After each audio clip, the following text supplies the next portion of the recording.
डरते तो वे हैं जो अपनी छवि के लिए मरते हैं। मैं तो हिंदुस्तान की छवि के लिए मरता हूँ, इसलिए किसी से भी नहीं डरता हूँ। ऐसा कहना है दुनिया के मोस्ट पावरफुल लीडर के लिस्ट में शामिल भारत के चहीते प्रधानमंत्री नरेंद्र मोदी जी का, जो कभी चाय बेचने का काम भी किए। उनके परिवार को राजनीति के बारे में राय का भी ज्ञान नहीं था और आज वे अपनी लगन, निष्ठा और दृढ़ संकल्प के बल पर भारत के 14वें प्रधानमंत्री बने। एक ऐसा इंसान जिसकी गिनती वर्ल्ड के मोस्ट इन्फ्लुएंसर इंसानों में की जाती है। एक ऐसा इंसान जिसे टाइम्स जैसा magazine person of the year बनाकर अपने कवर पेज पर छापती है। आज इस वीडियो में चर्चा करेंगे कि कैसे नरेंद्र मोदी ने शून्य से शिखर तक का सफ़र किया, जिसका लोहा आज पूरी दुनिया मानता है।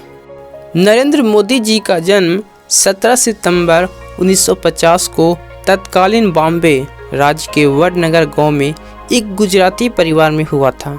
इनके पिताजी का नाम दामोदर दास मूलचंद मोदी था तथा माताजी का नाम हीराबेन मोदी है।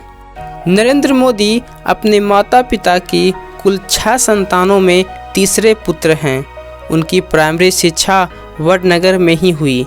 उनके शिक्षक बताते हैं कि हालांकि नरेंद्र मोदी पढ़ाई लिखाई में नॉर्मल स्टूडेंट थे, लेकिन नाटक प्रतियोगिताओं तथा खेलकूद में बहुत रुचि लेते थे। वे पढ़ाई के साथ साथ अपने पिता, जो कि रेलवे स्टेशन पर चाय बेचने का काम करते थे, उनका सहयोग भी करते और साथ ही रेल के डिब्बों में जाकर चाय बेचते थे। भारत पाकिस्तान के बीच द्वितीय युद्ध के दौरान अपने तरुण काल में ही उन्होंने स्वेच्छा से रेलगाड़ियों में सफ़र कर रहे सैनिकों की खूब सेवा की। वे 8 साल की आयु से ही राष्ट्रीय स्वयंसेवक संघ को सेवा देने लगे थे। 13 वर्ष की आयु में ही नरेंद्र की सगाई जसोदाबेन चमनलाल के साथ कर दी गई और 17 वर्ष की आयु में उनका विवाह हो गया। लेकिन नरेंद्र मोदी के जीवनी लेखक का कहना है उन दोनों की शादी तो जरूर हुई, परंतु वे दोनों एक साथ कभी नहीं रहे।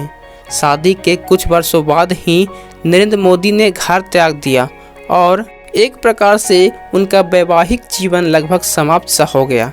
नरेंद्र मोदी के मुताबिक एक शादीशुदा के मुकाबले अविवाहित व्यक्ति भ्रष्टाचार के खिलाफ मजबूती से लड़ सकता है, क्योंकि उसे अपने पत्नी, परिवार व बाल बच्चों की कोई चिंता नहीं रहती। वे 1967 में घर त्याग कर हिमालय चले गए। स्वामी विवेकानंद के जीवन का नरेंद्र मोदी के जीवन पर बहुत प्रभाव पड़ा। फिर 1969 में 2 वर्ष के बाद घर वापस आ गए।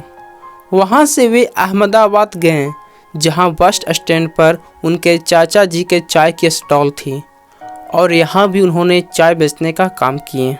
अहमदाबाद में ही ईमानदार के कहने पर वे पूरी तरह से आरएसएस के प्रचारक बन गए, जबकि 1980 में गुजरात विश्वविद्यालय से राजनीति विज्ञान की डिग्री भी प्राप्त की। 1975 में इंदिरा गांधी ने पूरे भारत में इमरजेंसी लगा दिए थे, जिससे कि कोई भी इंदिरा विरोधी आंदोलन न करे। उस समय भेष बदलकर नरेंद्र मोदी ने आरएसएस के विचारों और सुझावों को पूरे भारत में भिजवाया, जिसमें उन्हें सफलता भी मिली। इसके साथ ही वे अनेक काम करते गए और इनका इन्फ्लुएंस गुजरात में बढ़ता चला गया। नरेंद्र मोदी गुजरात की ऑर्गेनाइजिंग सेक्रेटरी भी रहे। उसी दौरान उन्होंने रथ यात्रा को सफलतापूर्वक ऑर्गेनाइज किए, जो कि गुजरात के सोमनाथ से अयोध्या तक जाना था। इसी प्रकार कन्याकुमारी से कश्मीर तक की मुरली मनोहर जोशी की दूसरी रथ यात्रा भी नरेंद्र मोदी की ही देखरेख में आयोजित हुई।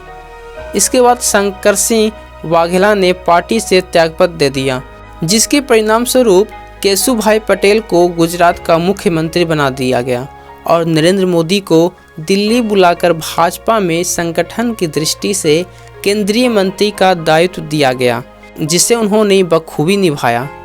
2001 में केशुभाई पटेल की सेहत बिगड़ने लगी और भुज में आई भूकंप को भी सही तरह से कंट्रोल नहीं कर पाए, जिसके कारण 3 अक्टूबर 2001 को नरेंद्र मोदी केशुभाई पटेल के जगह पर गुजरात के मुख्यमंत्री बने।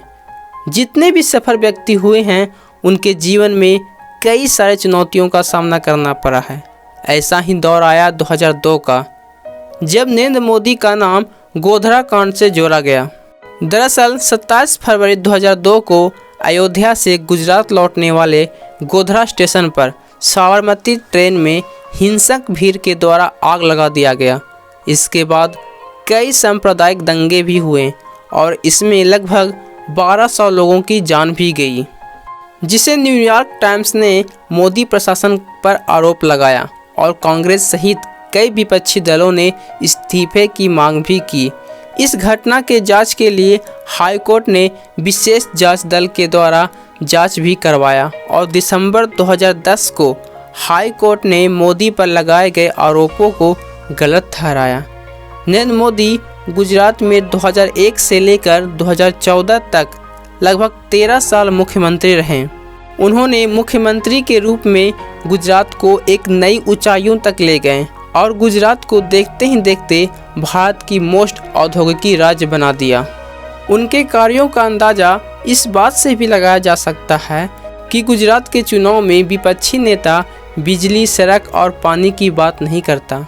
उनके इन्हीं कार्यों को देखकर बीजेपी के सीनियर लीडर ने मोदी को 2014 के लोकसभा चुनाव में प्रधानमंत्री का उम्मीदवार चुना। नरेंद्र मोदी अपने विचारों को जनता के सामने रखने के लिए कई रैलियां किए और सोशल मीडिया तथा इंटरनेट का भी सहारा लिए। 2014 इलेक्शन में 1984 के बाद पहली बार बहुमत से सरकार बनी और नरेंद्र मोदी 26 मई 2014 को भारत के 15वें प्रधानमंत्री बने।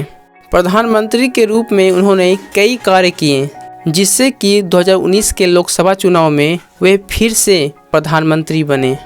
हालांकि नरेंद्र मोदी दिन के 18-18 घंटे काम करते हैं, लेकिन वे अपनी सेहत का भी भरपूर ख्याल रखते हैं और प्रतिदिन योग करते हैं। उनका कहना है, कड़ी मेहनत कभी थकान नहीं लाती, वह तो बस संतोष लाती है। और आप चैनल को सब्सक्राइब कर हमारा मनोबल बढ़ा सकते हैं। जय हिंद, जय भारत।